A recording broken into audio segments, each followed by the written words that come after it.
After the prosecutor recused himself, citing conflicts of interest, the state of the Murdaugh murder investigation seemed to stall. Then, breaking news reports on the shooting of yet another member of the family who happened to be the only named person of interest in the June slayings. Who could have attacked this once prominent trial lawyer, and what led to his sudden resignation from the firm his family started? This week's episode is The Murdaugh Family Murders, Part 3.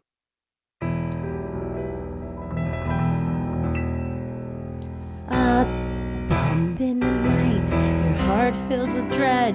Probably a murderer who wants you dead.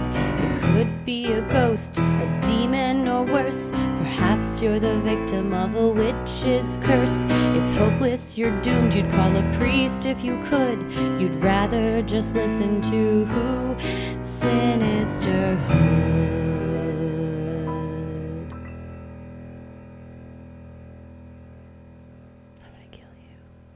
Well, we had another topic planned for this week. All queued up. We're all ready to go. All queued up and ready to go. And as of yesterday, we called an audible because I have not been this glued to my phone. I can't think of the last time.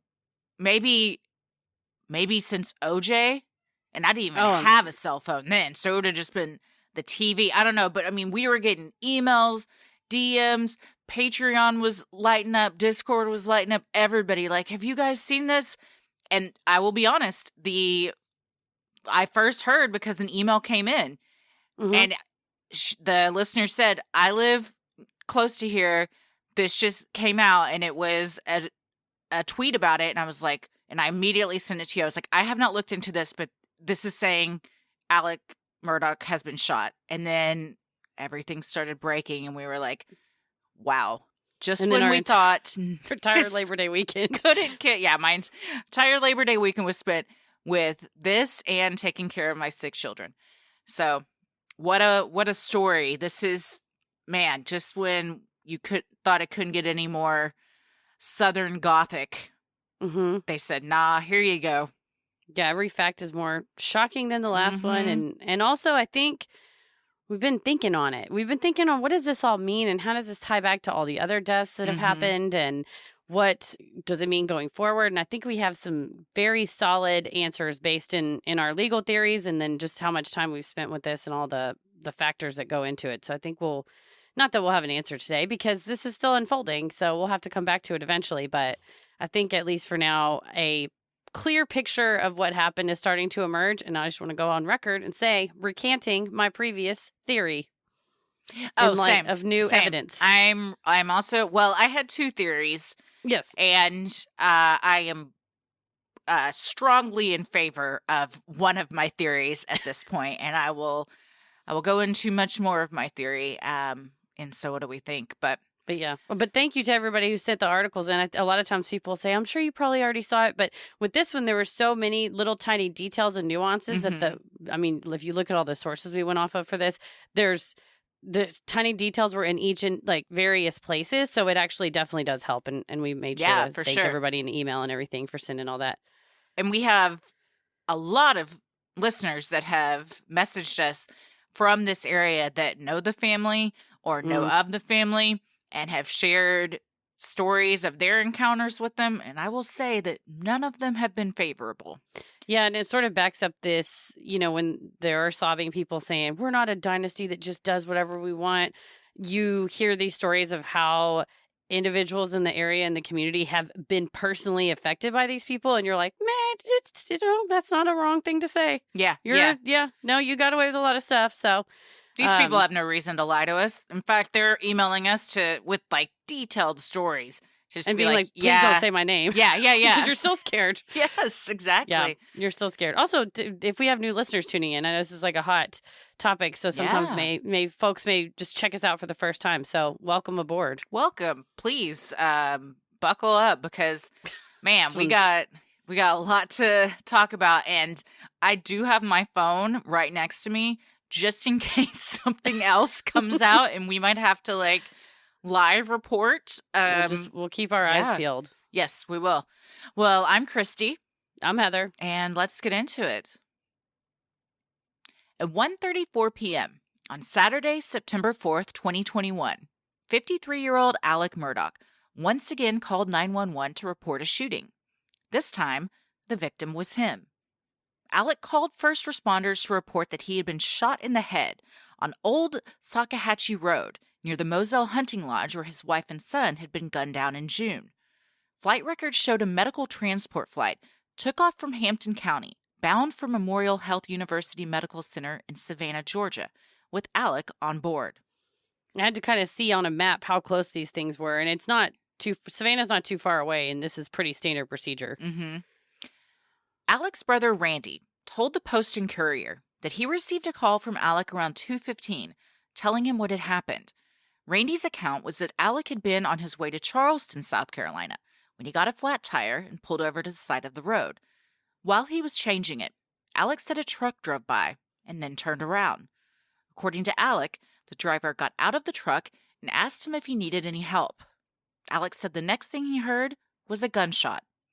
Other reports state that the vehicle was a car, not a truck, and that one of the passengers fired at Alec from inside the car. Randy then called Alec's attorney, Jim Griffin, to tell him the news. Here's where I start having problems. Yeah. So, Hampton County, so if you're going from the hunting lodge at 4147 Moselle Road, Hampton County is about 70 miles from Charleston. Charleston's right on the water, and Hampton County is a little bit more inland. And if you look at the routes on Google Maps, it tells you to go 63 down to 17. So it's basically, highways, as big of a highway is going to be in a rural area. This road that he was found on is a little bit, it doesn't go due east like the 63 would. It goes more south, and it does take you in theory down to a highway, but it's a long way. It's not the normal way that you would travel. Yeah, it doesn't fit to me of, that's the way I would go. Was he stopping somewhere else on the way? Maybe. That's not what we heard though. What we've been told was he was going to Charleston and he just happened to stop on the side road. So starting off a little some holes in the story already. Yeah, and also depending on what news outlet you read, it was a truck, it was a car, there was one person, there were two people. He got fired at from the car. The people got out of the car. So no one they passed him and then they U-turned. Yes. That was another story. They didn't have no one had like a solid story. Like he wasn't firm on this is exactly what happened. He said that's what happened, but he didn't sell it. According to ABC4 News, SLED took over the investigation on the day of the shooting at the request of the Hampton County Sheriff's Office and were dispatched to the scene at 2:41 p.m. The statewide investigative law enforcement agency confirmed in a statement that its officers arrived on the scene at 3:40 p.m. local time, with its crime scene agent showing up less than an hour later. So they did what they're supposed to do. This is all in theory, part of another investigation. He is a person of interest in an active SLED investigation. Sure. You need to call them in. And they, arrived when they could. And they did try to block off the scene, but on social media, there were photos and videos of literal just citizens driving on by. Like, it eventually got blocked off. Not just citizens driving by, but like the police waving to them as they drove by and waving them through. I mean, the Low Country does things a bit different down there. You can see the video. It is on a country road. Because he was kind of off on the side, almost in the dirt, but his front wheels, that's the other thing that's suspicious. His car looks like it was backed into that spot. If you're going to stop to park your car because your tires blowed out, you're going forward, you turn your car to the right, and then you pull off. The back ass is further off the road than the front half, and the front wheel is turned to the left, like you would back in. Yeah. And it looked like an intentional parking job. Yes. Photos and video posted to social media showed investigators had put up crime scene markers, while other agents were looking through the grassy area near Alec's black Mercedes-Benz SUV. Other photos showed the vehicle's rear driver's side tire was completely flat, and the two back windows of the car were either rolled down or shot out. A SLED confirmed later it towed the SUV to be evaluated further. According to WTOC, Investigators worked through the night and into the early hours of Sunday morning, collecting evidence, interviewing potential witnesses, and following up on potential leads. News Nation reported that police found at least 7 shell casings at the scene, and online photos show multiple yellow evidence markers placed on the ground around Alec's vehicle. Alec's attorney, Jim Griffin, told the New York Times that a weapon had not been found at the scene and that his client's tire had been slashed. These details have not been confirmed by state law enforcement. Despite Alec telling police a truck with 2 men had shot him, police did not issue an APB on any suspects or a vehicle.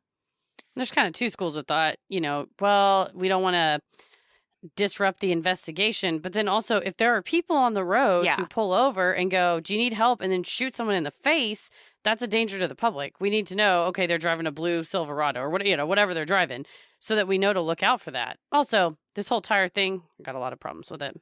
So, yeah, you were saying you have similar tires to this because so a Mercedes, one of my old bosses used to drive this exact SUV, and obviously when you have the alloy wheels, you have the premium pack, they come with run flat tires, and a run flat tire is where it's a stator tire with a second tube inside of it. So if you run over a nail or a piece of glass, then it'll tell you, hey, you're going to have a flat tire soon, heads up. But even so, you can drive on it. I once had a run flat tire in a car, and I drove to Fort Worth and back, which is, 45, 50 miles.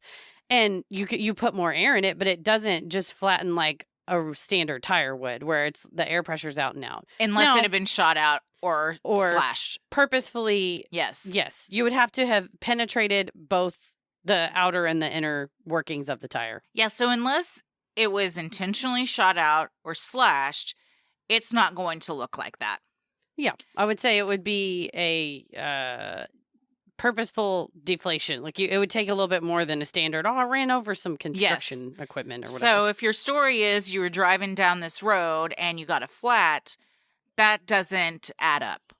I would also be interested to know if there was a spare kit in it, because as a person whose car currently has run flat tires, I don't have a spare tire. And when I bought the car, I sounded like a real rube because I was like, where's the extra tire? And the guy looked at me like I was stupid. It was like, you don't need one. You have run flats and roadside assistance, which also if you're driving a brand new Mercedes, there's a button inside that you push. Not that I drive a brand new Mercedes, LOL. But if you drive a brand new Mercedes, there's roadside assistance that you call and they'll dispatch somebody. I imagine too, if he's on his way, and we don't know why he was on his way, allegedly, to Charleston. But he's, at the time, was a prominent attorney. So I imagine it's for something legal related. So if you're in a suit or even just in nice clothes, are you going to get out and change that on the side of the road? Or are you going to push that button or call AAA to come help you? That's what I do not understand. Yeah. Also, they, once again, didn't put out an APB on anything, similar to when Paul and Maggie were found dead. And they also say, oh, there's no threat to the public, don't worry. And then again, they're like, well, there's no threat to the public. If you see that this family, it's seemingly getting picked off at this point, wouldn't you put Buster into hiding, get the uncles? Like, I would be trying to protect everybody because it looks like they're coming for the entire family, but also alert the public. I mean, the public would have a right to know, like you said, if somebody's just driving around, even if maybe Alec was their intended target, that's still dangerous to know that people are driving around. Or wouldn't you ask, hey, what did that car look like that somebody shot you from, and then put on an APB and try and find them? Yeah, and that's the other thing. It's both safety and also just finding them. Yes. And the other thing is, like you said, this family's in danger, in theory. If the idea is they're being picked off one by one, you are a handful of miles away from where your wife and son were mowed down, and you are willingly getting out of your car? Yeah. Alone on the side of the road? Like you said, I mean, you stay in the car, lock the doors, also... He's a hunter. He has a hunting lodge with tons of guns in it. Was he not carrying a pistol? We don't hear that he returned fire, that, you keep something in the glove box or on your person. I don't know. We live in Texas now where people just roll around like Yosemite Sam. Yeah. But, was there not some type of defense? These are facts that just haven't come out yet, but it's pieces of the puzzle that I think point away from, a random person rolled up on him and shot him. Yeah, and if I were him and I knew that my wife and son had been shot to death just months earlier and no one had been apprehended for that, I would probably assume that my life was also in danger. At the very least, you're like, two unhinged people are roaming around our county. So yeah, like you said, would you just casually get out? I mean, that's like something out of Breaking Bad. Somebody that has a hit out on them and then their tire all of a sudden goes flat on a country road. You know, you're not going to get out and do that. None of it adds up. Trap. Yes, yeah, yes. Unless you knew who killed your family. Yes. And yeah. Later in the day on Saturday, news outlets reported that Alec was conscious and able to communicate by phone with his family. Due to COVID restrictions, he was not able to have in-person visitors.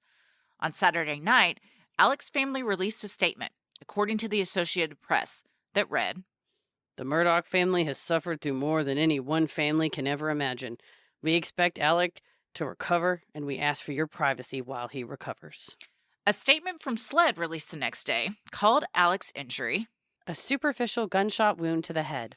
Okay, ding, ding, ding, ding, ding. Here's where, when all of this is breaking yesterday, I am messaging you and I'm like, there's no way he was shot at. This doesn't make any sense.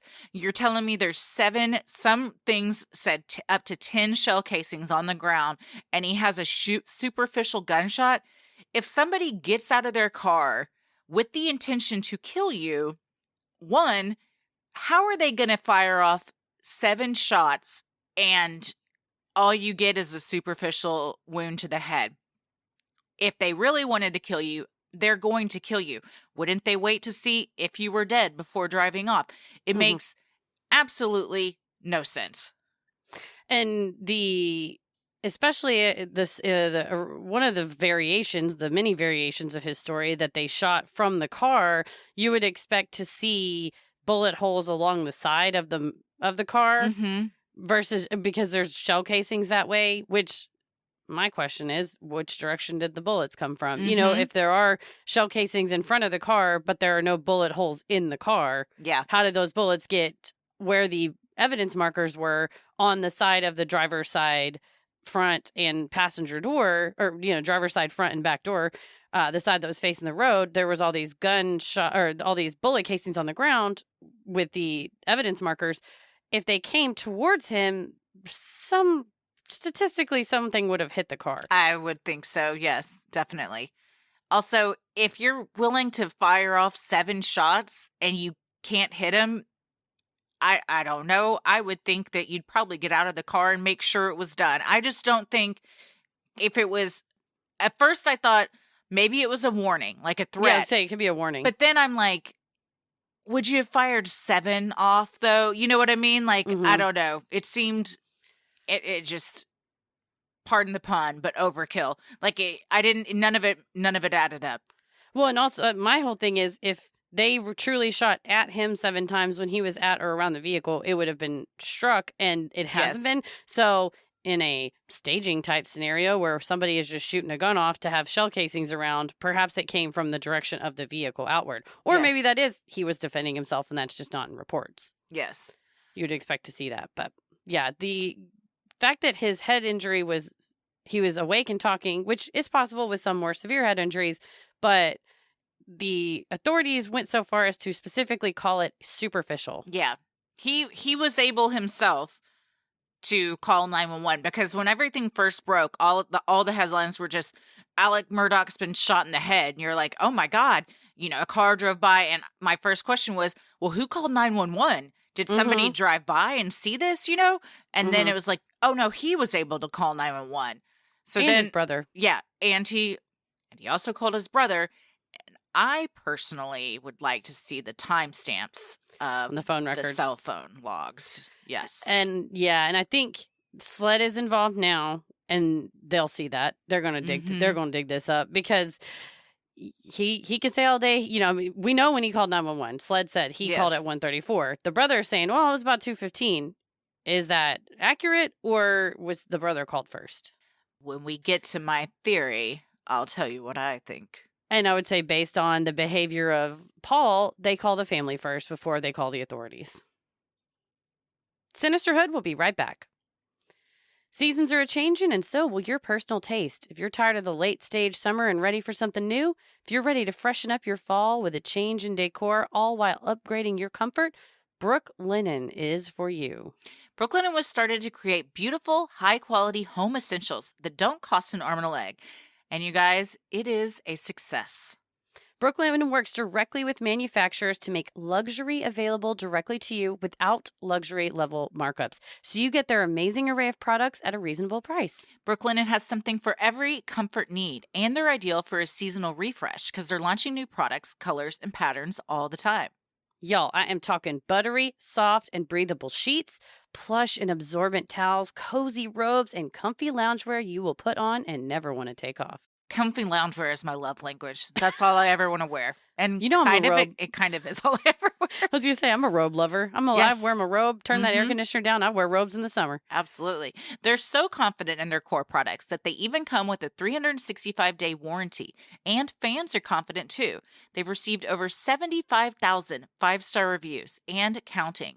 And their customer service, clearly they get their 8 hours every night because they are a dream to work with if you ever have an issue.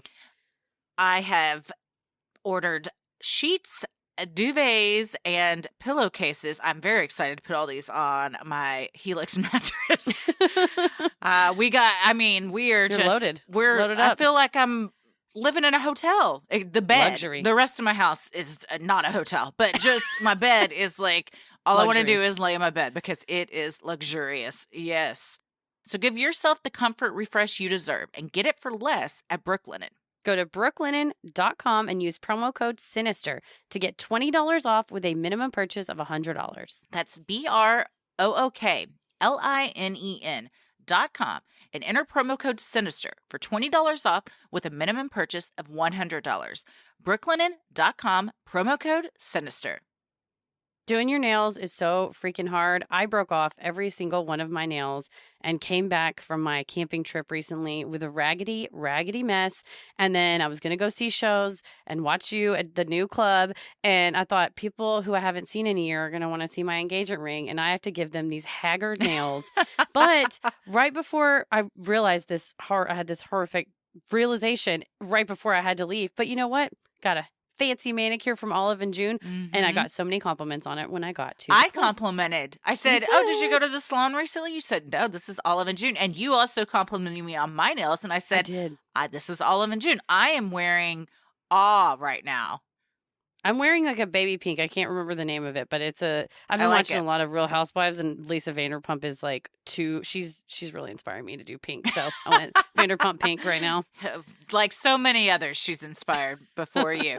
Yeah, well, we're talking about Olive and June. They are the answer to creating salon perfect nails at home. And both of us have used to get our nails done at the salon for years and years.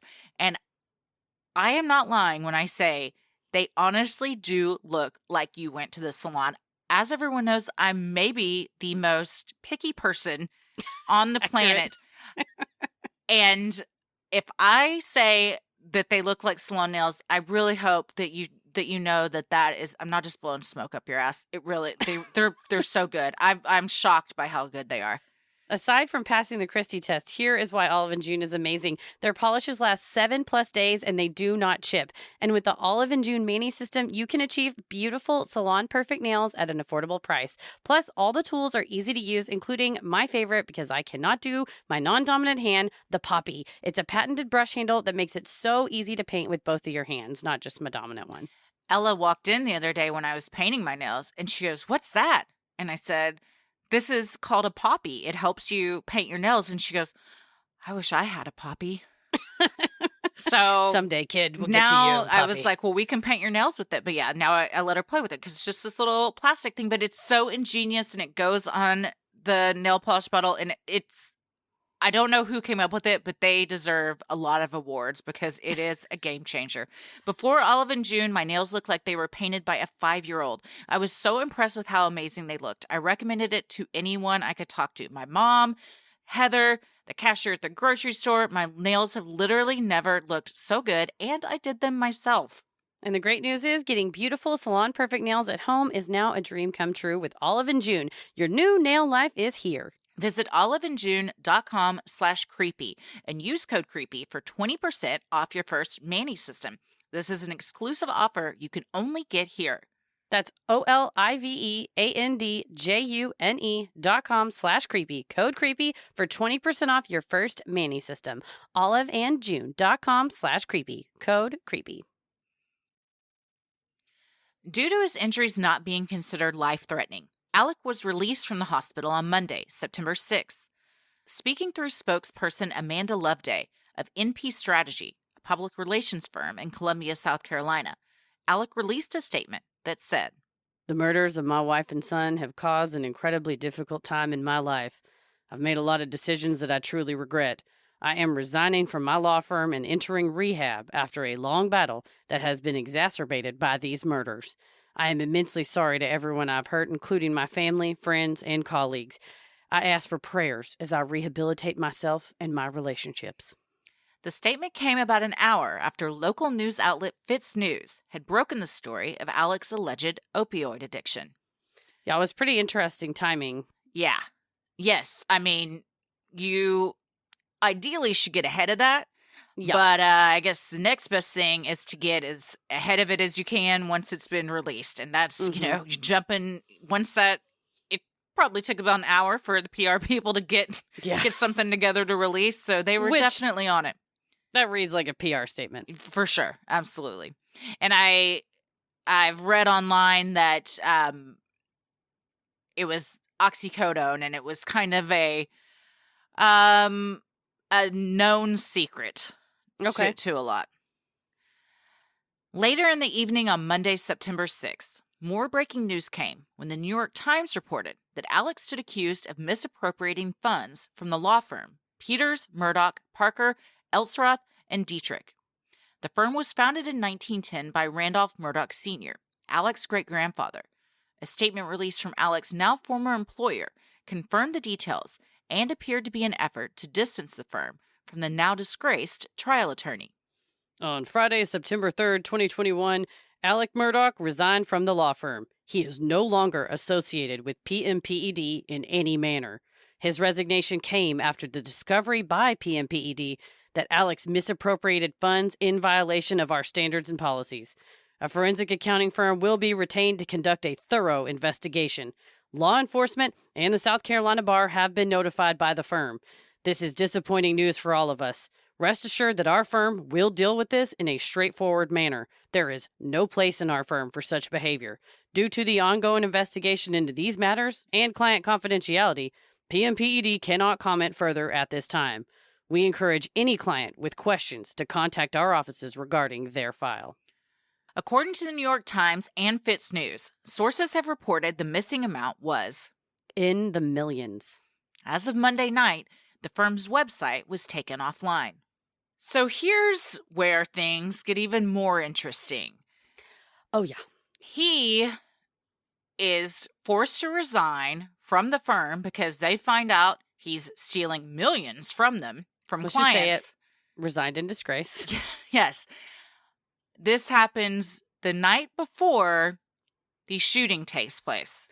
This is what it gets me about this announcement, I'm using air quotes, that he put out through the PR firm on Monday, where he's like, I'm resigning today. And the firm's like, actually, sir, you resigned on Friday. Yes. We took your laptop and your phone. I'm pretty sure once you find out. Also, I mean, I've worked at a large law firm. It's a little bit different because we had a national footprint versus this is a regional one, but it's still a big law firm and not huge, but you know what I mean? It's not a solo for practice or one or two people, that you're going to have these policies where if there's a whiff that this is going on, the IT people know there's special software on your computer. If they think you're stealing, if they think you're doing something, they will start tracking what you've done, and then they also go back and track what you've done. To think that anything nowadays is not already, that it isn't being tracked, and you would ever get away with this is hubris. I mean, huge ego on his part that he thought he would get away. my take on it as a lawyer is that you never impugn someone's personal credibility with the ability to conduct their profession, as in saying this lawyer stole money, unless you have provable definitive evidence. That's defamatory per se. And South Carolina has pretty loose defamation laws. So you can't say Alec Murdaugh stole money from us unless... Because if he sued you, your only defense is to go, and anyway, here's all the receipts. And so if Alec Murdaugh knows he stole money, he ain't going to go sue them. So for a law firm to come out and go, this person stole money from us, like unequivocally, they didn't go, well, we're investigating some proper possible improprieties. We're not sure. They flat out came out and said, this guy stole from us. This tells me he stole from them. They would not make these statements without having that to back it up. It also says that I assume they have been investigating him for quite a while. They didn't just find this out on a Friday afternoon and then fired him Friday night. 100%. Because they've already looped in the bar and law enforcement. And the thing that really piqued my interest in this statement of, we encourage any client with questions to contact our office. I mean, and also client confidentiality.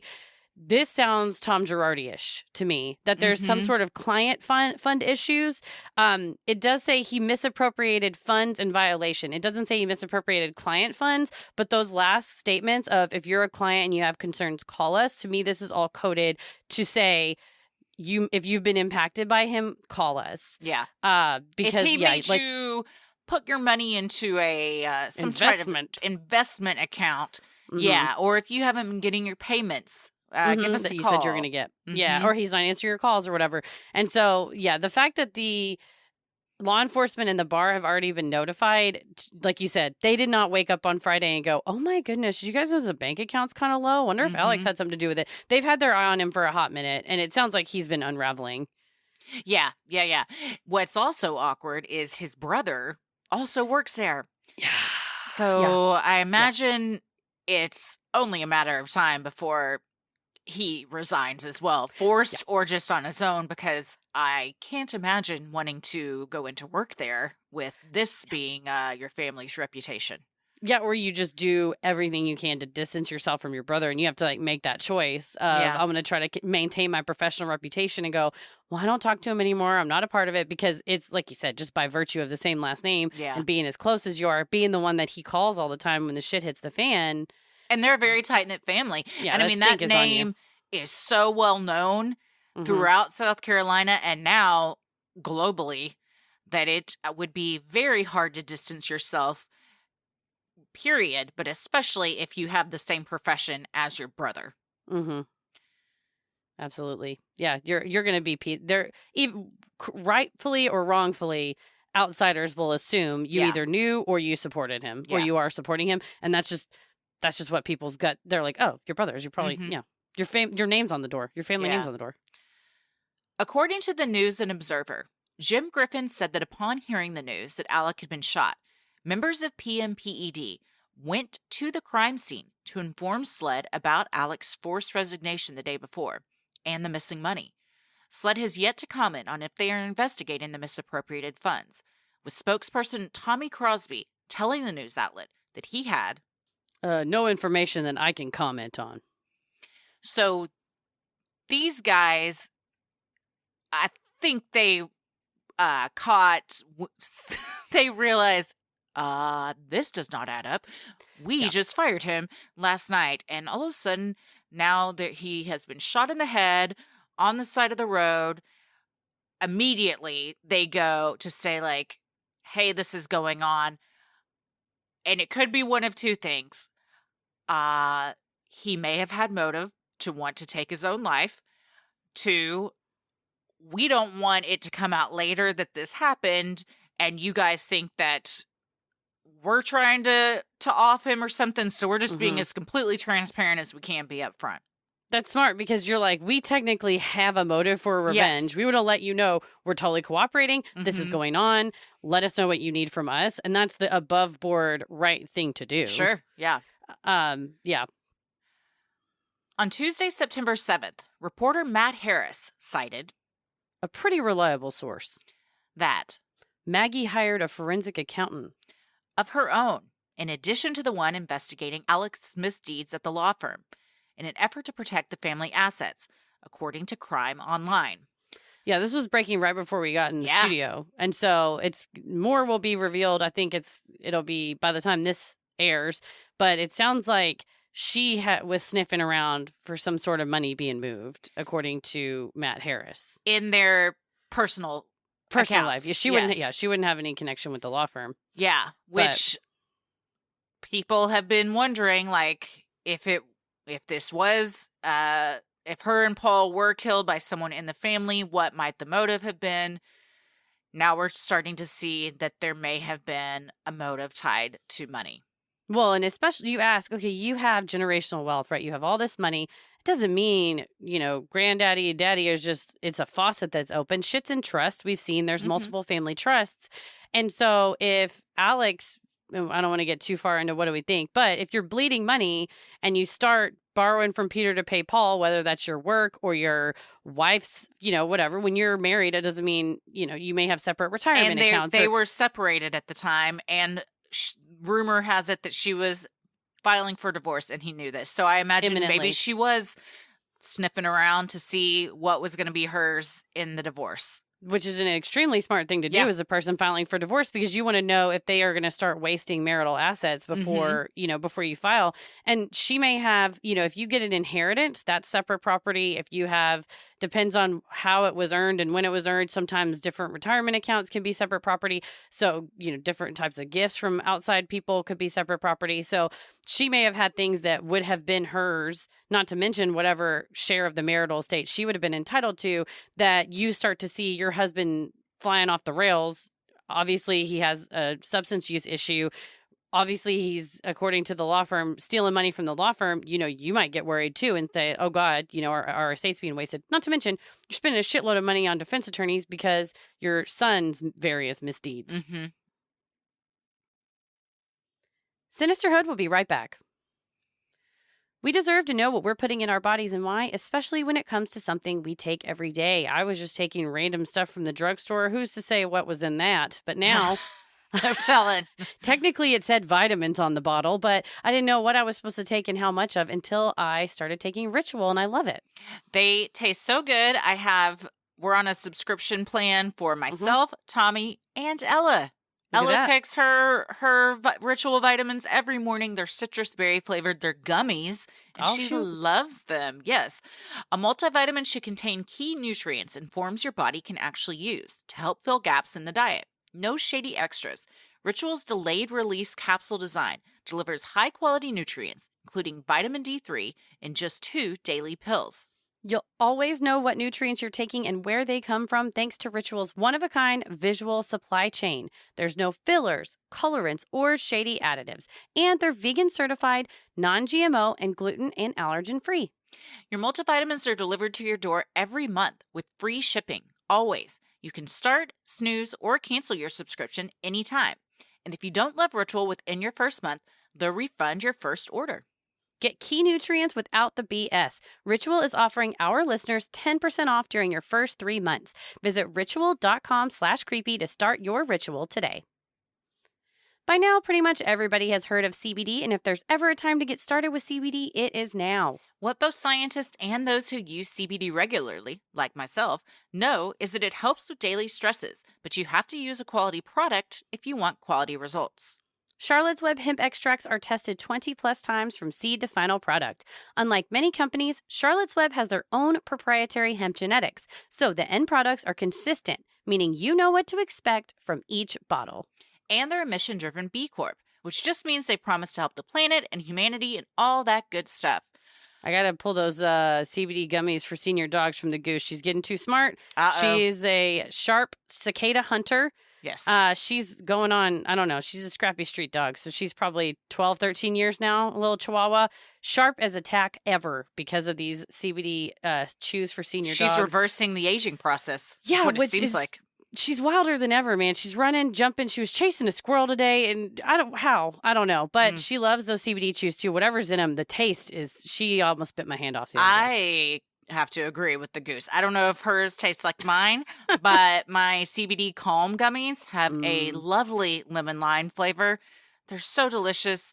They also just help relax. And this weekend was very stressful with 2 sick kids. So was popping those gummies?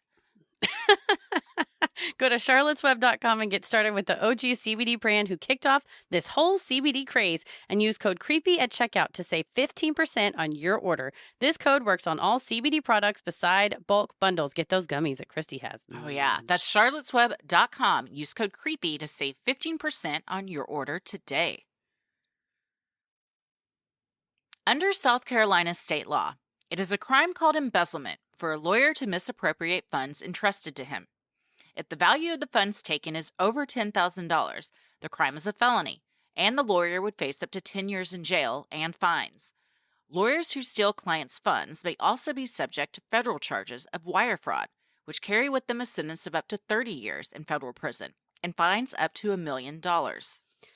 Yeah, it's not a understatement to say it's a huge fucking deal to steal not just some client funds, but millions of dollars in misappropriated funds. And it's not double jeopardy because it's state and it's federal. So you can get smacked for 2 different times for the same thing because it's 2 different sovereigns. I mean, this is what we're seeing with Tom Girardi, like you mentioned earlier. Yes. Yep. It's very similar. And also, Michael Avenatti is an attorney that he represented Stormy Daniels, and he's currently defending himself against allegations of misappropriating client funds, and he is charged federally under wire fraud. So you may steal the money all in South Carolina, but depending on how it's transferred and where the assets go, that becomes federal. I mean, if it's over a certain amount, and also the heat on this case right now. Yeah. If I was the AUSA, and I'll be like, I'm going to come. Yeah, the DOJ, they're looking in like, how can we get in on this? Because granted, it does look like the state level law enforcement is coming down on him. But if you have any in, you can say, okay, well, we see that he's doing this that crosses into our jurisdiction. We're going to go after him for this because for, 100 years that his family has been in charge of things, they have not faced consequences. Yeah. So, and we haven't been able to step in because it hasn't been our jurisdiction. So now you done goofed, right? Like you've run afoul of the feds. Easily they can come in. It is pretty remarkable how for 100 years this family has run these counties, have escaped all sorts of legal issues, and talk about when it rains it pours. Yeah. I mean, just in the past less than 6 months, everything has come undone for them.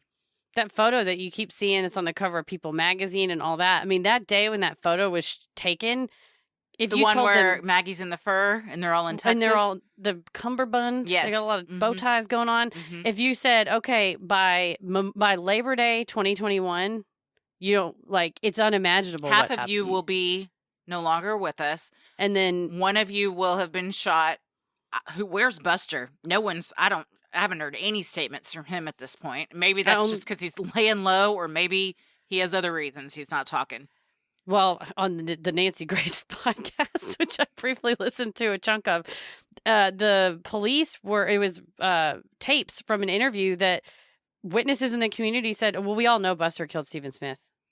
I mean, and the police are like, we need to know what you mean by that. We need more evidence. Yeah. We need to really, but it's getting run down. That clue is now getting run down. I think too, because there is so much heat on this and so much is coming out now, that people that may have been afraid to speak up for fear of retribution from the family are now like, fuck it, I'll tell you whatever I want. Like it's fair game. And so I think a lot more people are going to come forward with stuff, and we're going to see a lot more headlines that are shocking, but also validates kind of what we already thought.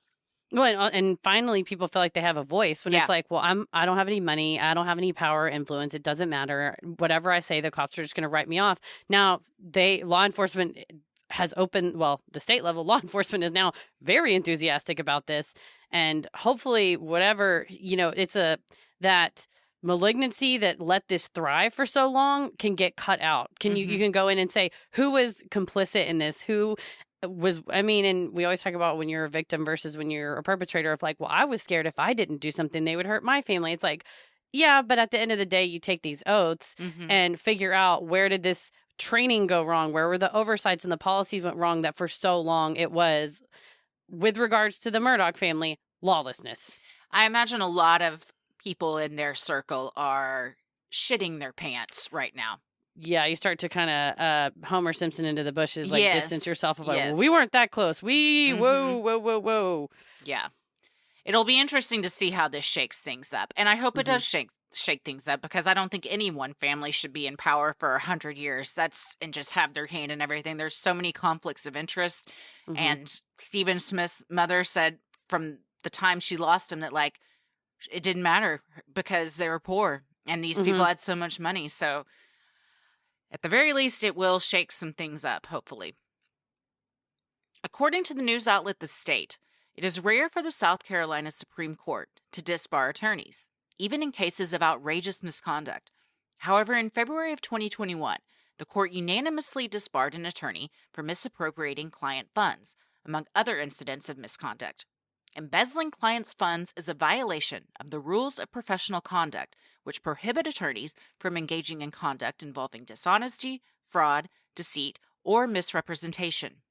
Yeah, he'll never practice law again.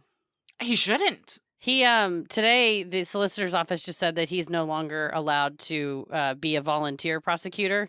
That came out. I imagine not. Like, yeah, was tweeted like as we were recording, and plus, you know, the law enforcement's on this, the bar is on this. You know, I mean, you can't practice if you're in jail. He is ruined for many reasons. Yeah, I think so.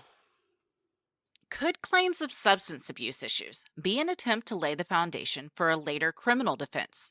In South Carolina, being intoxicated at the time of a crime does not automatically negate the mindset the state must prove in order to convict a defendant. For instance, claims of intoxication at the time of a capital murder can be used as a mitigating circumstance for a jury to consider when determining guilt or punishment.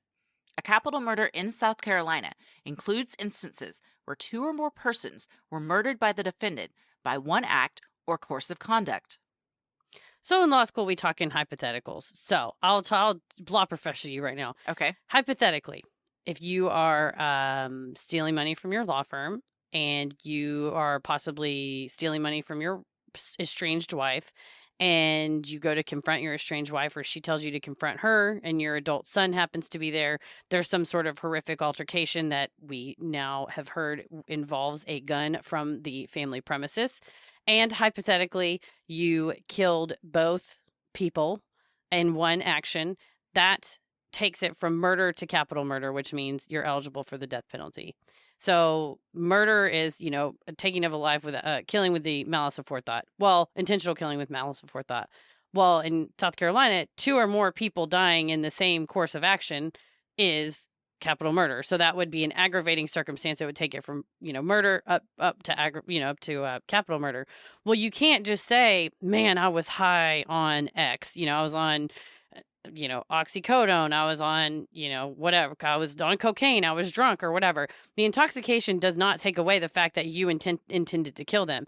You can ask, a trial court, if there's sufficient evidence in a record, the trial judge has to put certain mitigating circumstances on the jury charge. It basically has to tell the jury, when you're going through this, you have to look at whether he was under the influence of a mental or emotional disturbance, what his capacity was to appreciate what he was doing at the time, and then the mentality of the defendant at the time of the crime. So all those things, a jury is going to be automatically told to consider those, but it doesn't necessarily just say, well, he was drunk, so he knew what he was doing, so it couldn't be murder. You can, you put forth evidence that supports that, so that you say, but please don't give me the death penalty. Please don't. Yeah. Please try to negate the mens rea that's required, and maybe...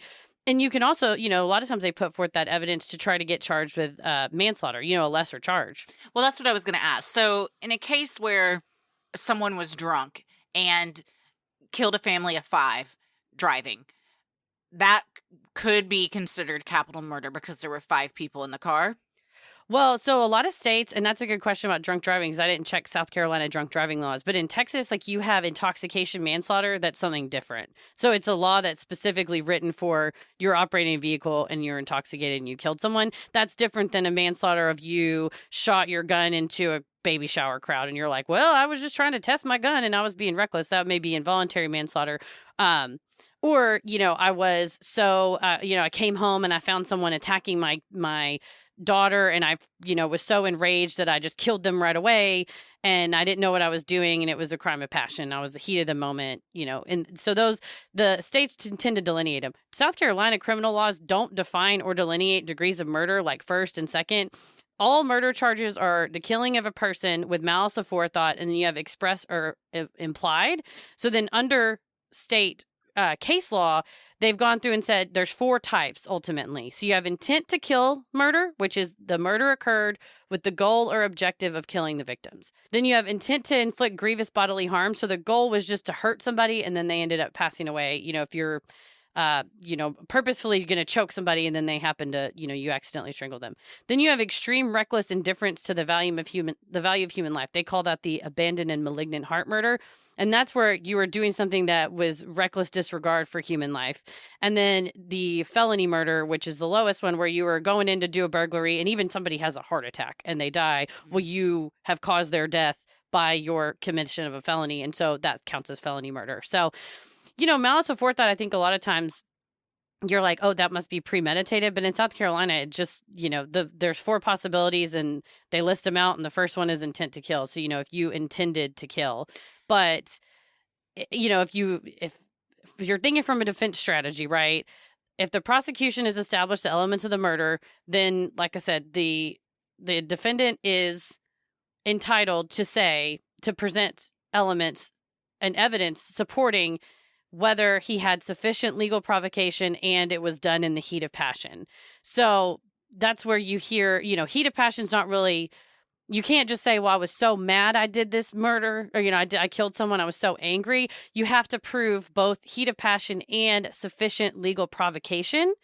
And so, if you use a deadly weapon, obviously here, if hypothetically speaking, if a mother and adult son were killed by 2 long guns, by a shotgun and an assault rifle, you can't just say, oh, she said she was going to leave me. She said she was going to call the police and tell them about this missing money. South Carolina case law has said words alone are not sufficient to constitute legal provocation. So you can't just say, I got home, we had this fight, she told me she was going to leave me and that she was going to report me and I was so pissed off and I killed her. That's not sufficient for manslaughter because you have to have heat of passion, which you would have there, but you would not have the sufficient legal provocation, which... Under case law, one of the instances was a guy he had driven with his mistress out to this wooded area. And she said, okay, well, we're going to have sex now. And he said, well, I don't want to do that. I'm trying to turn my life around. And so he had walked up to her car and then he took off walking back to his car. And she said, oh, I'm fixing to end this now, which he pled that the implication to him was that she was going to kill him. So he went back to his car, got his gun, walked back and shot her 4 times. Well, the jury said, well, you could have just gotten in your car and driven away. So you might have had that heat of passion, but you didn't have that sufficient provocation because it was just words alone. She wasn't trying to run you down with her car. She wasn't. So legal provocation would be you're being attacked or threatened in some way. Yeah. So beyond words alone. Words accompanied by hostile acts could, depending on the circumstances, words accompanied by hostile acts could reduce a charge from murder to voluntary manslaughter. So it couldn't, basically the test also is in the mind of an ordinary person. So if you're like, well, I was all high on, this type of substance and I wasn't thinking and she said this and I just freaked out and I did this, that's not sufficient. It's the mind of an ordinary person. And they also use the phrase capable of cool reflection. Are you far enough away? Like with the case with the woman in the car, he was already at his car. He had to go back to his car to get his gun. That's perfect time to have cool reflection and go, you know what? It ain't worth it. I'm going to get in the car and drive away. Yeah. Just it's you're also pissed premeditated off, because you're thinking, I'm grabbing this gun and I'm going back to kill her. Yeah, you turned around. So they say really it's going to be you walk in the room, you see your kid getting attacked, you jump on the person and you just strangle him to death because you were like, I had no time to coolly reflect. Somebody's life was in danger or was being injured. I had to come and do that, But if it was, oh, well, we got in a fight and I was next to the hunting lodge and I just got pissed off or, that does not, I would say that would not cool it. And then those, even if you say, well, here's we were in, hypothetically, if you were a gentleman whose, wife and son were killed and you're like, well, I spent this time in rehab in the interim, I had this drug abuse problem and I was on drugs at the time. you can present that evidence, totally allowed to present that evidence. The trial judge is, under South Carolina law, required to put that on the jury charge. So you get, when you done jury duty, you get this long piece of paper that's like, do you find this element? Do you find this element? Do you find this element? And it's like, do you find these mitigating circumstances are sufficiently supported by evidence? And they can take it into account, but I don't think you're going to look at the damage that was done to those victims and say, oh, well, you were just high and so you did that. Yeah. Well, yeah. And as far as intent to kill, they were shot, Paul and Maggie were each shot multiple times. I mean, if it was like one shot each, perhaps I could believe that the intent was just to do them bodily harm. But when Maggie is shot multiple times with an assault rifle, and Paul is shot in the chest and in the head with a shotgun, that seems like you're making sure that they are not going to be around anymore. And that's you're exactly right, Your Honor, Judge Christie. Thank you. But because murder is a specific intent crime. And so these concepts of general intent and specific intent were developed because you don't want somebody who is, pissed off and in a bar fight and they hit somebody with a bottle over their head and that kills them to get, and they're drunk and it kills somebody, that they get the death penalty because it was, we want to, it's not, we don't live in a black and white world. We want to have the justice system available to take in various factors, right? Well, murder is, you want to have that specific intent to cause the death. And the whole intoxication offense, really, you're using that to raise reasonable doubt as to that intention. You say, well, I couldn't have intended it because I was so high I didn't know. Yeah. Well, you're not saying I was really high and I killed them, but I shouldn't be held accountable because I was so high. Yeah, and you can just say I should be held accountable, but only as to voluntary manslaughter because I was so impassioned. So it's basically different shades of defense that you're going to try to present. Yeah.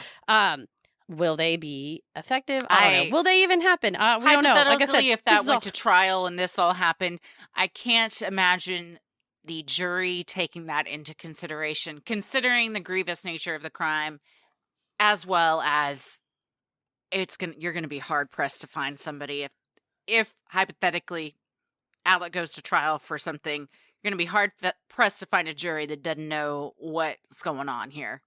Well, and I think the question is the capacity. One of the mitigating factors is, does he have the capacity? Does this hypothetical defendant, if he was on some type of drug at the time, have the capacity to appreciate the criminality of what he's doing? And I think you could say, as drunk as you are or as high as you are, if you point a shotgun at someone's face and pull the trigger, that is an intent to kill. It's not like, well, I shot it up in the air and then it rained down and then he was killed and I was just being reckless. It's like the intent is basically proven through the action, that if you point an AR at someone's body, that the natural consequence is going to be that they die, and pull the trigger and fire multiple times. And the same with, if you point a shotgun at someone's face, your intent is implied by you, especially if it ain't I didn't know how guns worked. Well, you own a hunting lodge, right? You own the gun, you own the hunting lodge, you're a hunter. Hypothetically, this defendant owns all those things. Yes. So I think that you would be really hard pressed that even, like I said, it's not a get out of jail free card. It's literally just mitigating circumstances that the jury can go, well, we give that 0.001% of consideration and don't care about it and, convict. Yeah. Anyone with information about the shooting of Alec Murdaugh, no matter how insignificant, is encouraged to contact Crime Stoppers of the Low Country at 843-554-1111. Anyone with information on the murders of Paul and Maggie Murdaugh can call a 24-hour dedicated tip line set up by SLED at 803-896-2605. If you or someone you know has information about the death of Stephen Smith, please contact Crime Stoppers by texting TIPSC plus your message to crimes or 274-637. You can also call Crime Stoppers at 188-CRIME-SC.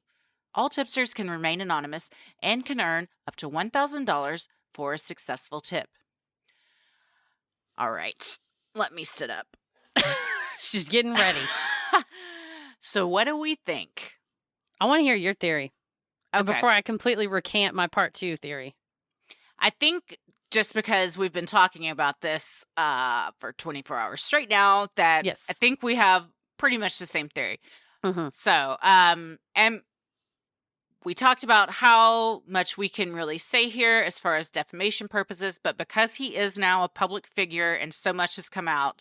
Here's the thing. What are your damages, my guy? I'm not ruining your reputation more than him. And if you maybe you're like, oh, no, okay, well, all right, best of luck. You know what? If our podcast ruins his reputation, then we're way more successful than I thought. I was like, he ain't listening. I don't think we're going to be the ones to do that. These are famous last words. So, like, Exhibit A is Ms. McKinney, an attorney, saying he ain't listening.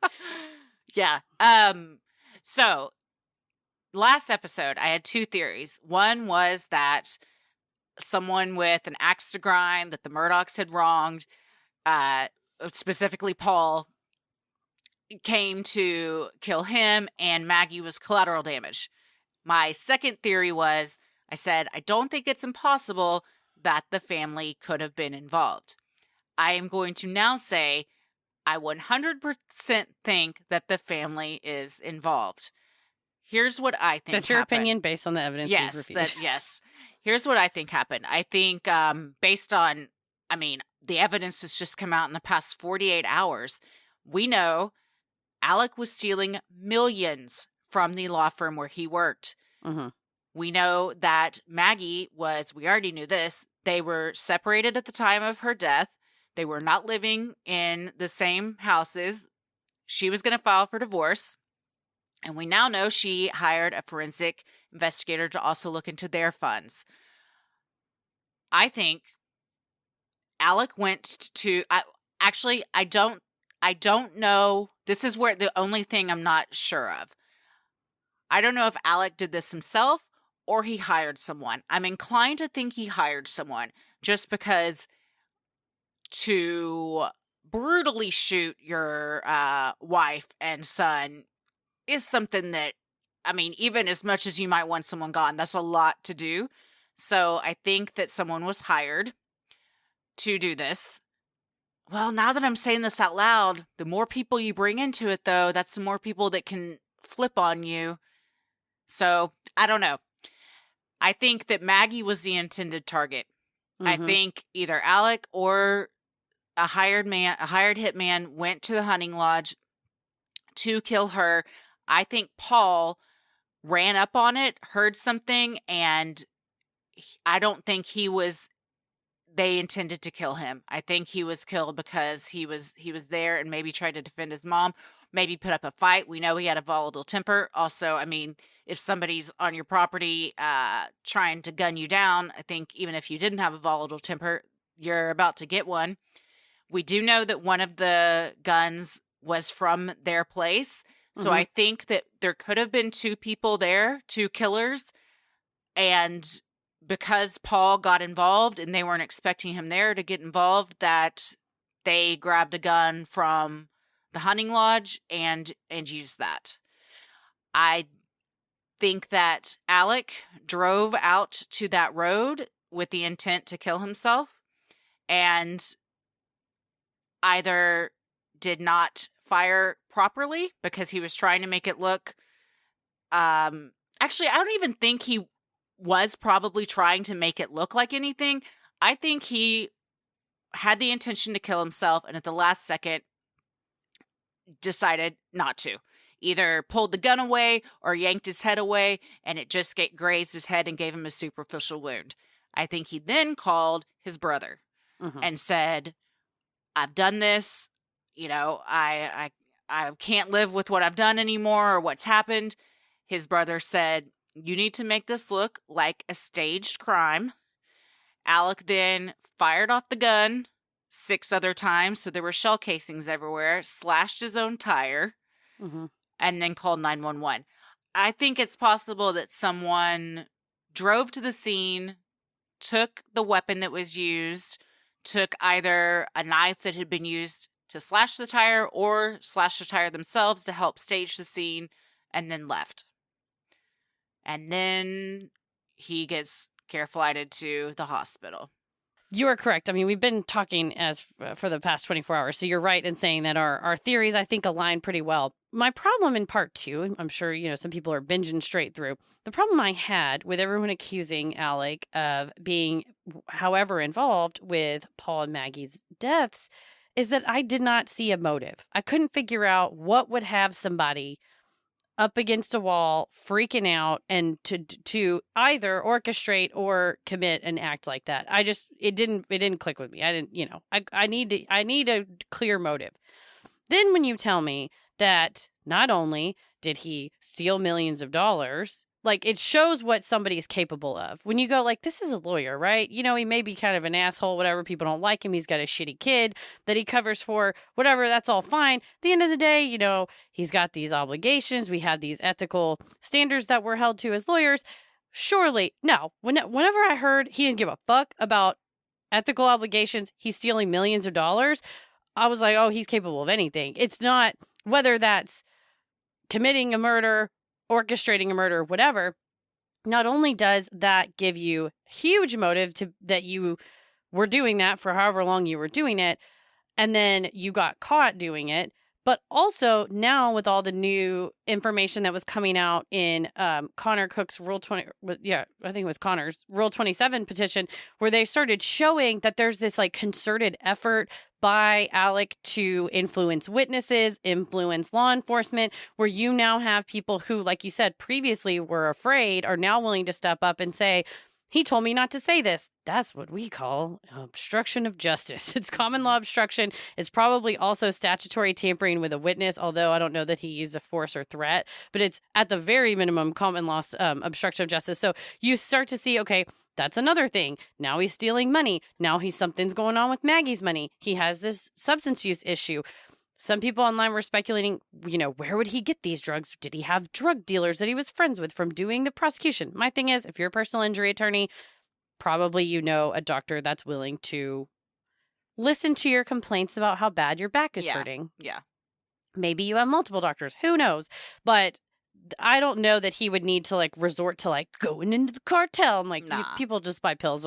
Have you watched what is that show on AMC? The Go Fuck Him. Kevin Can Fuck Himself. You just buy your pills. I haven't watched it yet. You just buy your pills from the folks down the street. No spoilers, but it's not hard to obtain substances.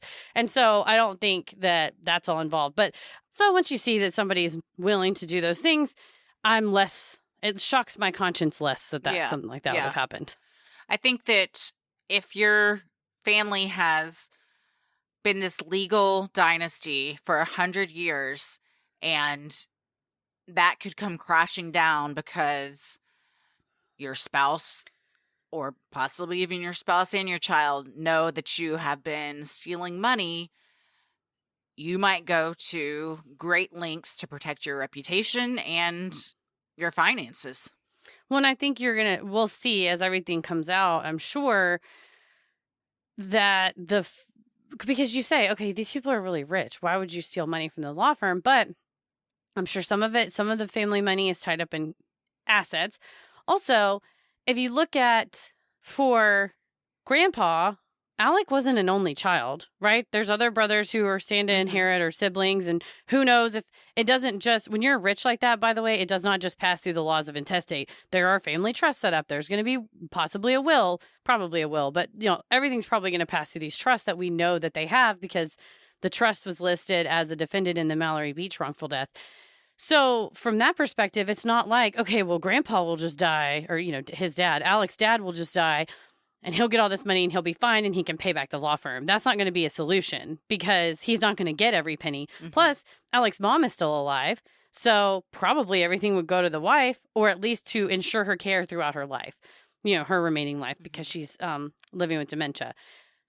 The only other thing is you can think of, okay, as a couple, if you are really wealthy, we've seen they have this Lloyd's of London insurance policy that paid out on Gloria Satterfield, and we haven't had these financial records released in the Mallory Beach civil lawsuit, which was due right before the murder or right after the murders, because who knows what those finances would show. Maybe that they were really broke, that he had spent all this money defending Paul. He spent money paying off other people or paying out whatever he needed to, or trying to pay back the law firm.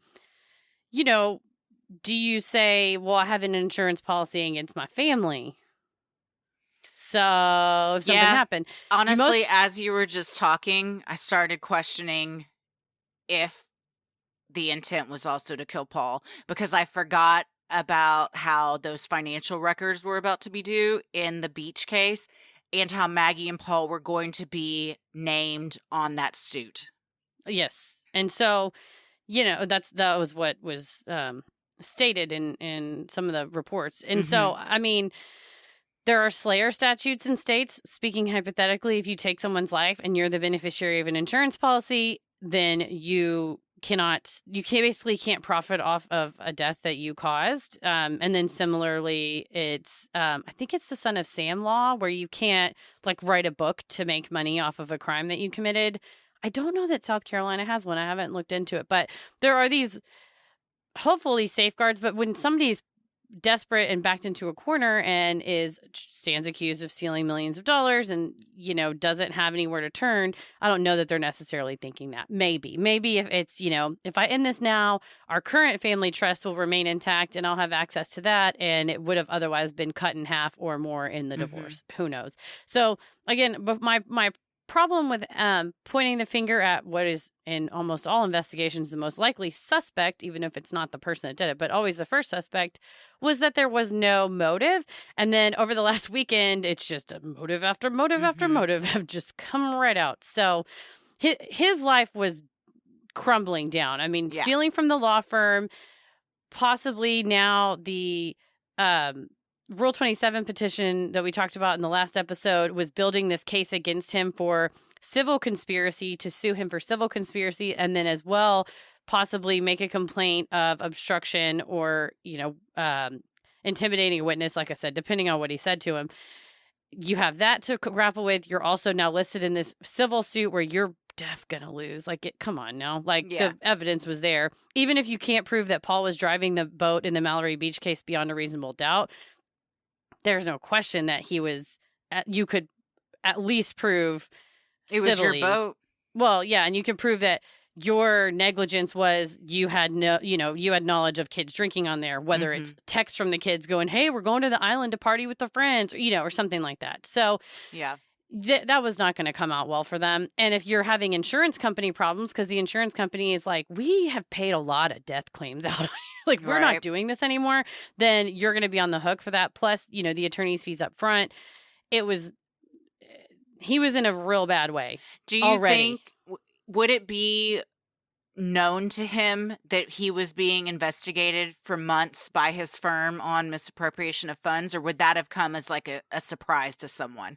Yeah, my experience my understanding of law firm policy generally is that you don't tell somebody that they're under investigation. It's like the FBI. If you're under investigation with the FBI, you don't know until they show up with handcuffs and they have an entire file on you. I assumed that they hadn't told him, but I wondered if he had a feeling. Well, and now I wonder too if it's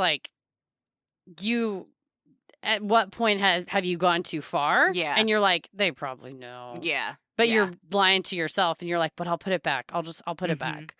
So and to your point of why would he steal if they're loaded, if he has a substance abuse issue and that he's trying to fund and doesn't want his spouse to see hundreds of thousands of dollars or whatever coming out to support that, then you might look elsewhere.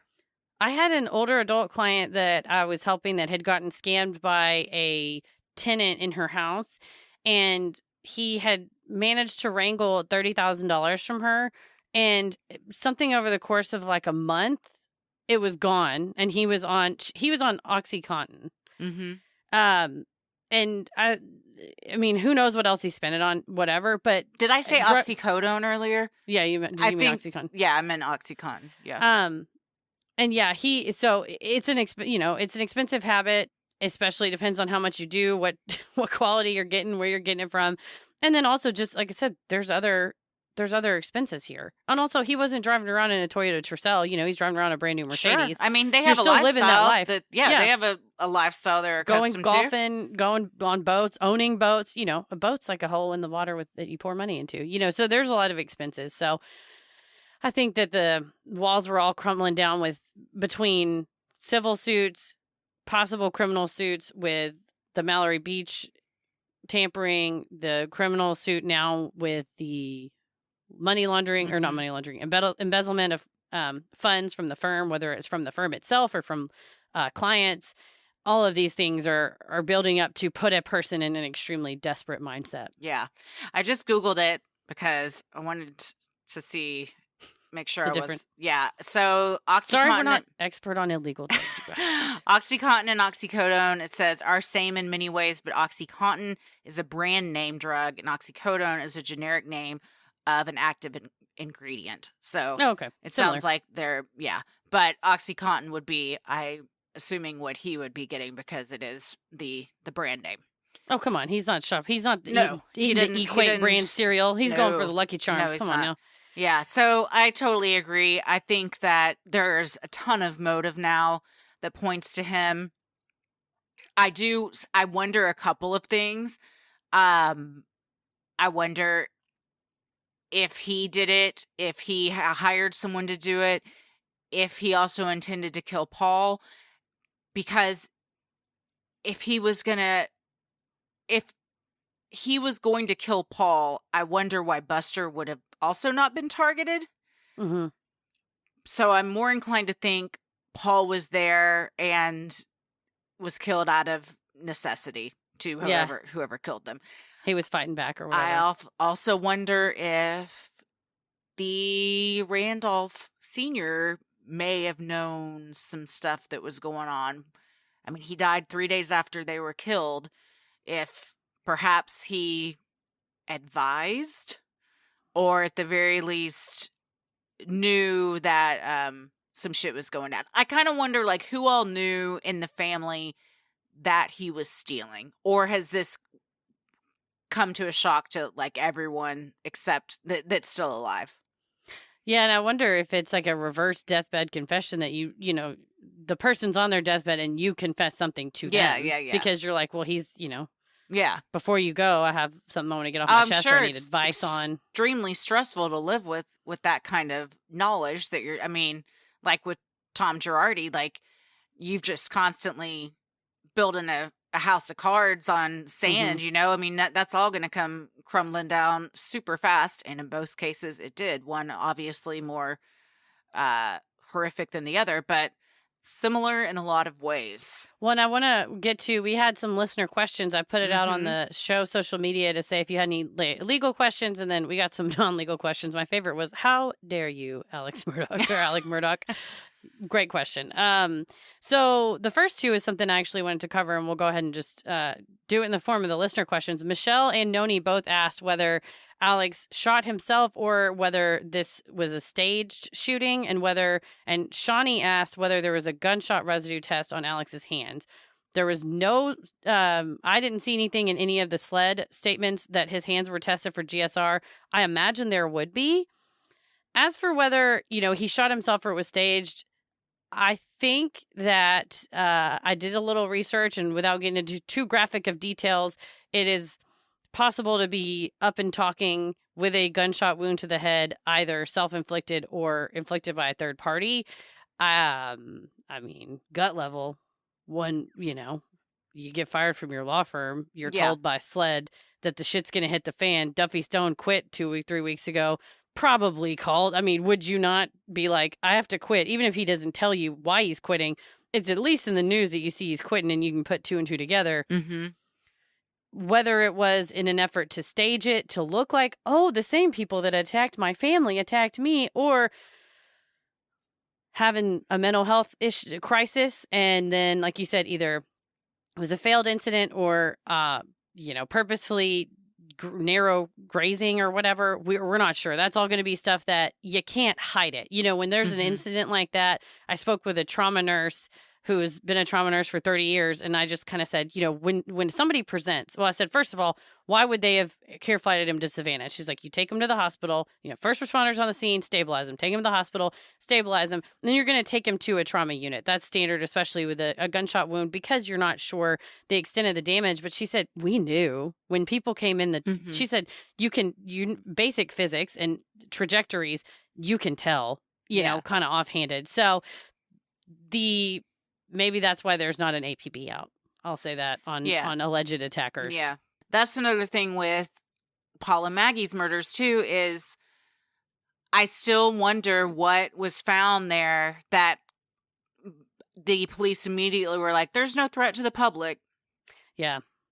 As far as these missing facts, to that point, Aburn asked, has someone from an outside agency been requesting open records on the case? That's kind of two different things. Open records is for the public and for the press. So I'm sure all the local news agencies, and now like the New York Times is involved, and the Daily Mail and the Post. I'm sure there's tons of requests. SLED has tried to be, I think, more forthcoming, at least on the Maggie and Paul incidents, with instead of having to be asked for it, they put them out there. Mm-hmm. They made a voluntary, they made a report on their own in this case, although they were sort of tight-lipped about parts of it. As far as outside agencies, SLED is working on it. Like I said, whether the feds will come in to investigate the misappropriation of funds or the Stephen Smith incident, if there was reports the FBI requested his phone, that would be something for later. But right now, it seems like SLED is really the state level investigators have taken the lead. Jessica asked how much life insurance did his wife and son have. We don't know, but that definitely points to some type of motive. Jordan said, what about the case that the Beaches have against Paul Murdaugh? I assume you mean the civil case. Paul was never named in that case, but Buster was named, Alec was named, and the family trust, and that's still proceeding. And Paul and Maggie, from what we read, were about to be named, and then they were killed. And I don't know that there would be anything wrong with adding them to try to go after their estate, because it was something that they did before they passed away. But I don't know, that's all strategy, but we haven't heard that they're not proceeding against that, or not proceeding with that. M. Potter asked, what type of law did PMPED handle? They did personal injury and then railroad incidents. That's how they made all their money, was claims against the old railroad. What do they do now? I don't know. They took their website offline. So yeah, last time I checked, they got some. They're trying to put out some fires over there. Not only was it offline, but then they spelled temporarily offline wrong, and everybody roasted them for it. And so they have since fixed it. But yeah, their whole entire website is offline. So I don't know if that's just because they didn't want, people screenshotting it. I don't know. But it's not up anymore. I'm sure they're still in business, but probably just doing a ton of damage control. Yeah. Bang said, in general, how common is misappropriating funds? Why do people cheat like this? Here's the thing. I think people have been stealing for millennia. And it's only recently, with a lot more digital receipts, that you see a lot more of these incidences being caught. I'm sure there were people stealing and doing shady shit in the 50s, 60s, 70s, Sure. 80s, 90s. As long as there's been people doing shady shit. Well, and Bernie Madoff did his shit forever, and it was eventually, when there's more of a paper trail that somebody can start sniffing around and figure it out. So we don't know how long he's allegedly been stealing funds, but I think it seems like we have a lot more of lawyers or investment advisors or whoever stealing money from clients, but I think it's not that they're doing it more. I think that they're getting caught more often, and I would hope that a lot of this fail-safes that are in place, with nowadays, if you need to send a wire out, you have to verbally talk to the client. Things like that would hopefully keep them from trying to do it, especially knowing they're getting tracked. And like your phone is tracked, every text you send, every email you send, especially at a law firm, you're not going to hide. So I don't know if I think it's as common as it ever was. I just think more people are getting caught because the evidence is I think easier. that pertains to a lot of stuff. Same. Well, DNA, all going that, on. Just like all the movements we see and everything, police violence, everything. It's not like all of this just started happening more. It's that now people have cell phones to record stuff. They report more. It's just, we see it more, but it's always been happening. This was like, people going crazy in public places way more than before. And it's like, I think it's just filmed more often. Yeah. Maybe yes, but also I think it's just filmed more often. Yeah. So Bella and Sohirsch on Instagram both asked us to compare Alec Murdaugh's misappropriation of funds with Tom Girardi. Mm-hmm. And Tom Girardi, if you guys don't listen to, well, you should listen to our two-parter on The Housewife and the Hustler, which is Tom Girardi and his wife, Erica Jane, from Real Housewives. Yes, Real Housewives of Beverly Hills specifically. And I mean, she's a pretty dynamic character on the Real She Housewives. is, yeah. Yeah, we also just had an episode with Ryan Bailey from So Bad It's Good where we talked all about this as well. Well, Tom Girardi was accused of not only misappropriating client funds, so actually taking settlements from, as the refrain on Real Housewives is, from orphans and widows, which is completely accurate, and taking their rightful personal injury settlements, putting them ultimately in his own pocket and telling them, oh, I'll give it to you soon. Oh, it's being invested. Oh, I'll let you know. And meanwhile, he was also taking money from lenders, from personal injury litigation, basically his law firm's lender. So his loans that were made to the law firm, it looked like he was basically borrowing from Peter to pay Paul. He was lending out his lawsuits multiple times. The details we have right now on Alec Murdaugh is not, I mean, we really only know that he's misappropriated funds according to this firm statement. So that could mean either inappropriate charges on the firm card, 2, writing checks to yourself out of the firm bank account that you're not supposed to, or taking client settlement funds. I think in a firm like this, there would be way more checks and balances than Tom Girardi's firm. Girardi Keese was 100% owned and controlled by Tom Girardi, even though there was a second person's name on it. Here you have, and I couldn't tell you because I couldn't look at the law firm's website because it's taken offline, but here you have more than one attorney that's in charge. So this was not the Alec Murdaugh firm and he's just using it as his piggy bank.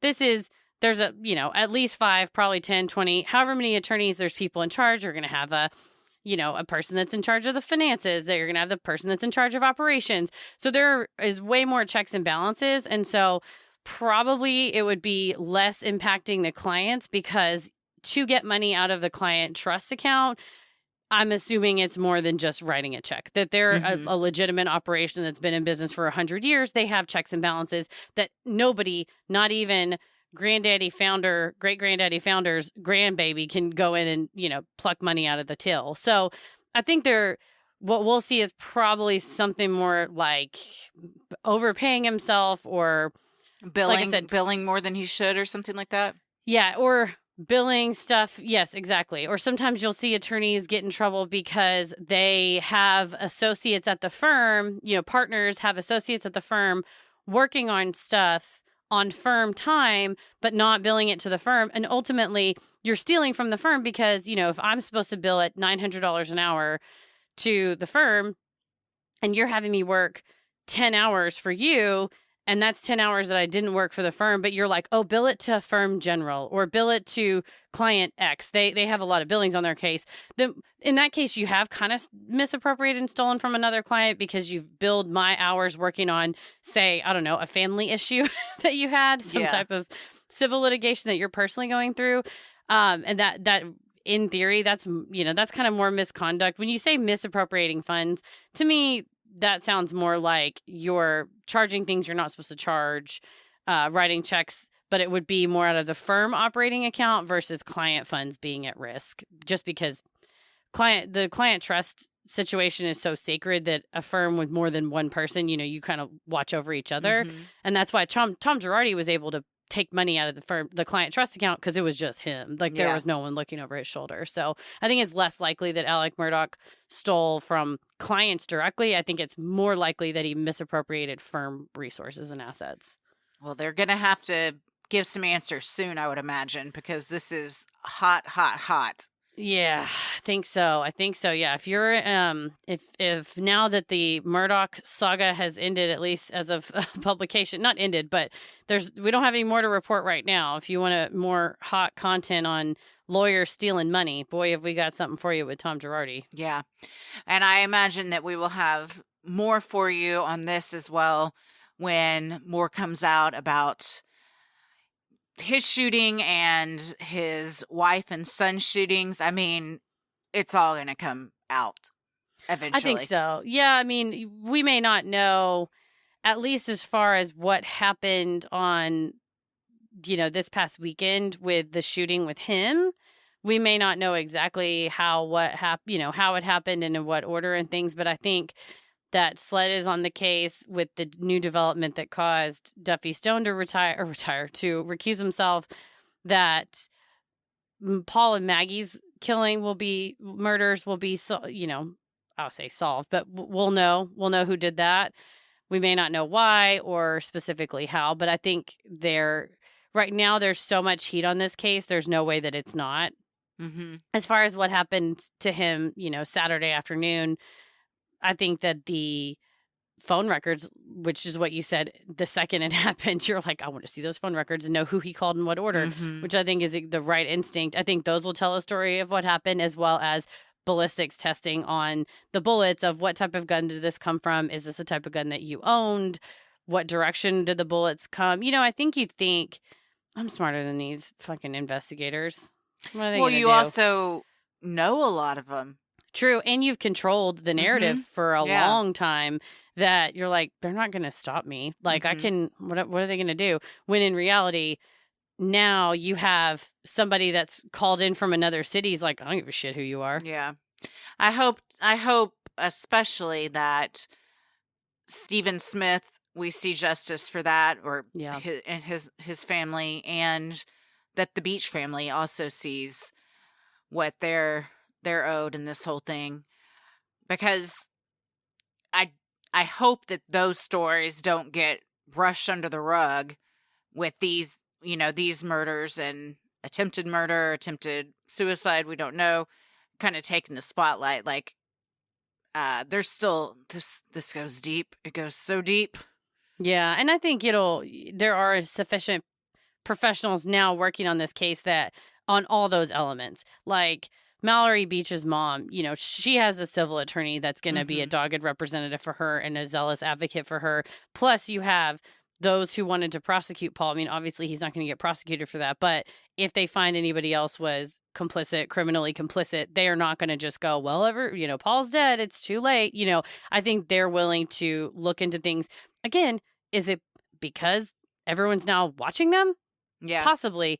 Does that make it? I mean, you want somebody to do the right thing because it's the right thing to do, but also if they do the right thing because they're being watched, it's honesty through paranoia. I mean, it's kind of like Rosengart with Brittany. I mean, you're not going to get assigned to a case and just like wait for stuff to happen. You're going to go in there with guns blazing because the whole world is watching. Mm-hmm. And that's the other thing too. Yeah. Do you do it because, I want to make a name for myself? That's fine. I don't care. Make a name for yourself. As long as shit gets done. Yeah. I will say I'm very curious as to where Buster is going to fall in this whole thing, because we have not heard anything from him. And there's a lot of speculation that he was definitely involved in the murder of Stephen Smith. So see how that goes. So as far as Alec, what is the next stage for him? Is he just at home right now and then he could be arrested at any minute? He's in rehab. Okay, yeah, that's right. He's in rehab, and then we don't know how long that takes, or if I was the government or SLED, I would make sure that it is rehab in a state a place that's within South Carolina that's not like, say, in the Bahamas or the Cayman Islands or the Jersey. You want to make sure that he's not going, but this rehab facility is in Hawaii, and then he stops in Hawaii and then goes off into another country with no extradition. Like, you want to make sure that that's well and good. You're a person of interest, though. Don't leave the country. Could he? This might be a stupid question. Can you not be arrested if he's there? Like, do you think he may have gone to rehab as like kind of a way to avoid or evade arrest for right now, and also to maybe make it look good if he goes to trial? Well, people are saying that possibly it sounds like that the addiction was not made up. No, like I'm not saying that at all. I'm saying like, you're like, oh, well, now would be a good time to go to rehab. Well, I got a lot of shit going on. If you are a PR firm and your client, maybe there's really loud whispers from across the globe that he is a cold-blooded murderer and staged all this stuff, and then his law firm says he stole money. I think an image rehabilitation saying, I'm taking responsibility for my substance issues and I'm going to go to rehab. So I think a lot of things can be true. He can really need it. He probably, if this open secret is true, he probably does. It also makes you look a little bit more sympathetic because although the statement is a little bit me of these murders have made me have an issue, and you're like, well, they're dead. So I think that's the ultimate inconvenience in this situation. I mean, if he had nothing to do with it, then I would say, of course, yeah, if you walk up and you see your wife and son have been brutally killed, that's going to send anybody into a tailspin. But if he had something to do with it, you can't then use that as an excuse for why you've now gone off the rails. And if he's not responsible, which, you know, technically hasn't been charged, if it is something like, oh, I put this person in jail, they got out of jail, and now their revenge is to come and kill my family, you still would take that on, and it would still, like you said, send you into a tailspin. And then as to your question, though, they can arrest you anywhere. Okay. I mean, I assume they could, so. Well, and a judge may say, oh, well, he's in the middle of a treatment program, we'll have him stay there, but you have to stay there. And then when you get out, we're either going to put you in custody or house arrest or whatever. But yeah, it's not a, get out of jail free card. They arrest people in the hospital all the time. If they need treatment, they get to sit in the hospital for their treatment. But once that's over and they're better, they don't just unhandcuff them and go, well, damn, we should have arrested you when you were feeling better. Well, I guess we got to let you go. It's no. Okay. Well, now the process is starting. If he knew, like, if we hear on Friday that he gets arrested, he would and he's like, well, I'm in a 60-day treatment. Then at least you get to spend 60 days in rehab. Yeah. So you kind of have bought yourself time. So if you had some type of inkling that an arrest was imminent, why wouldn't you check into somewhere that you'd rather stay and then say, medically, I have these doctors in my facility telling me I medically have to stay here for 60 days for my substance use issues. Then a judge would likely say, okay, well, after 60 days, you got to come out. Well, in the meantime, your lawyer can kind of work and try to finagle. Yeah, and you're also not sitting in a jail cell. Yeah, just buy you some time. So yeah. Well, we will definitely update as this progresses. Like we said, we had a whole other episode queued up and ready to go, and then we're like, called an audible, said, yeah, you'll hear that one in 2 weeks, because next week we'll be doing the episode that all of our new Patreons in the Getting Into It tier voted on. So they know what it's going to be. We know what it's going to be. But if you're not in that tier and you want to know what it's going to be, you could join it and then you could find out. Yeah. Otherwise, you have to wait until next week. All kinds of fun stuff. If you also just want to find out what it's like to see us live, we have a live show coming up in several different cities. We're going to Tacoma, Portland, Denver, Salt Lake City, San Antonio, Dallas, and Houston in that order. So head to sinisterhood.com/live shows and you can get your tickets, and there's details on different COVID restrictions.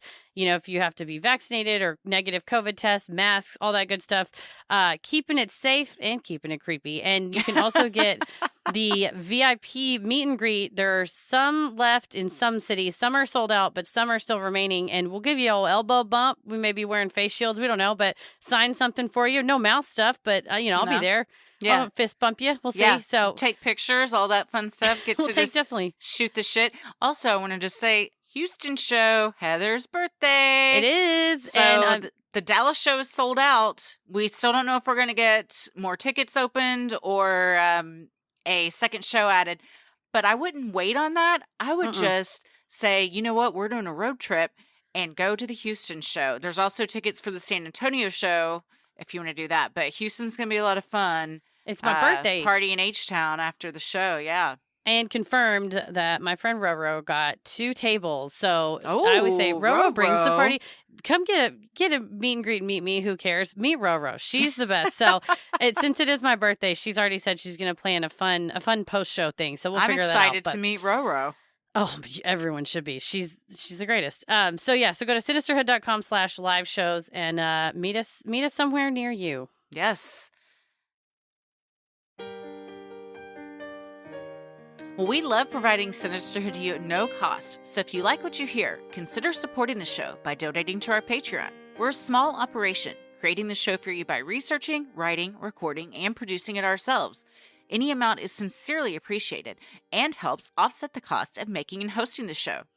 As a thank you, you'll also get some sweet perks like ad-free episodes, a Sinisterhood sticker, membership to our exclusive Patreon Facebook group for those in the Ruling the Airwaves and Getting Into It tiers, a special shout-out on the show, a monthly bonus minisode, and patron-exclusive video and audio content, including Am I the Asshole?, relationship advice, Judge Christie, true crime headlines. The video content we released last week was the video, unedited, ad-free interview of us with Ryan Bailey from So Bad It's Good. We talked about NXIVM, Free Britney, Erica Girardi, Real Housewives of Salt Lake City, Jen Shaw, who got arrested. So we have all kinds of pop culture crime. And you can see our lovely faces on screen chatting with Ryan. And like I said, no ads, totally unedited. So head over. And also, we're going to be doing some live content for the Getting Into It tier. We have a live Q&A for Reeling the Airwaves and Getting Into It. And then we have a live performance of our Patreon bonus content. So much fun. And you get it all in these new tiers. The votes are underway on what the next one's going to be. So we don't know. We'll see. Yeah. You also now have the fun perk of access to our Discord server, where you can connect with other fans in real time and discuss the latest in true crime, share personal ghost stories, or just post adorable pictures of your pets. We'll also be hopping on occasionally and hosting monthly Q&As with Crowdcast, where you can ask us all your burning questions. That Discord servers were all the hot Alec Murdaugh stories were popping off this weekend. It lit up. Yes. It lit up. For our patrons not in the U.S., you have the option of paying pounds or euros, saving you the cost of the conversion fee. Annual memberships for all tiers are also now available. If you choose this option, you will be rewarded with a free month of membership. For more details on all of this and specific member tiers, visit Sinisterhood.com and click Patreon on the top banner. Make sure you stick around after our sign-offs to hear your shout-out. And just as a little FYI, we're about a month behind on shout-outs because it's a good problem to have that we just have so many to get through. So if you haven't heard yours yet, please do not worry. We promise we will get to it. We're just, we're a little bit behind. It's pretty much 4 episodes from when you signed up. That's how you can kind of calculate it. Mm-hmm. So many of you have been tagging us in pictures of you sporting your sweet Sinisterhood merch. Keep those pictures coming. My mom got a Let's Get Into It pink t-shirt. Hell yeah. She cut the shoulders down. What? A pink one? Oh, let's get into it. One. I was thinking, don't tell me to calm down, because honestly, that's very on brand for Nancy McKinney, and I feel like she needs to get that ASAP. I'll get her that one too. But she got the Let's Get Into It, so it's pink. She cut the shoulders off. She rolled up the sleeves. She made shrinky-dink buttons that match the skull on the shirt, and she put the buttons on the folded shirt, and then she cut the bottom and made it like tied up. I'm just saying. Wait, is she wearing this? Oh, yeah. I mean, she loves the shirt. It's very cute. She didn't make like a crop top. Picture of this. I can't even picture it. Okay. Yeah, it's great. So I'm just saying, this merch is great as is, but also just like let your imagination run wild. Yeah. She got like a size or 2 like higher so that she could make all these modifications to it. It's so cute. I also got my niece a very cute Keep It Creepy shirt. So if you want to get some cool Sinisterhood swag and be just as cool as my mom, head to Sinisterhood.com and click on shop in the top banner. I also got to say, yes. We got a very special, exclusive, Let's Get Into It Tour 2021 shirt in the works. So excited. I'm thinking this is going to come out Wednesday the 8th. It could be, you could see it today, which is really tomorrow in our land right now, or possibly Thursday. It's almost ready, and it is dope AF. I'm so excited. I love it. It's designed by Jude Sutton, who's day off, and they are one of the greatest and my favorite artists. I have so many pieces from Jude, and I'm so excited to have that expertise on call. I told them this is now my favorite shirt that we have. I can't wait. It is very, very rad. So yeah, we will post about that on social as soon as it's available, and wear them to the tour. Be that person. Oh, I'm into it. I'm into it. For sure. And even if you don't go, if you can't go, the design is so cute. Like, I would get it. I have shirts from tours I didn't go on because they're just cute. Yeah. So go to Sinisterhood.com and click on shop in the top banner. Yeah. The best thing you can do to help us grow is like, review, and subscribe on Apple Podcasts or wherever you listen to your podcast. And please tell a friend who you think would like us to check us out. It means so much to us and really helps podcasts like us get more exposure.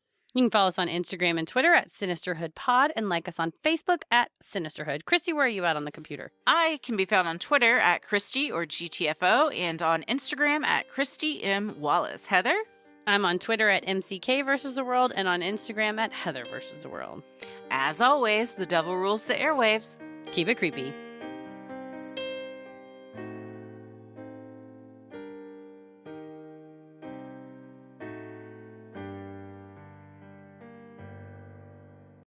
Hey, everybody. Thank you so much for your wonderful patience on your Patreon shoutouts. Here they are. Shelby Menser. Josie Gordon. Taylor Moore. Sarah Lopez. Jennifer Tews. Beth Wild. Caroline Schaefer.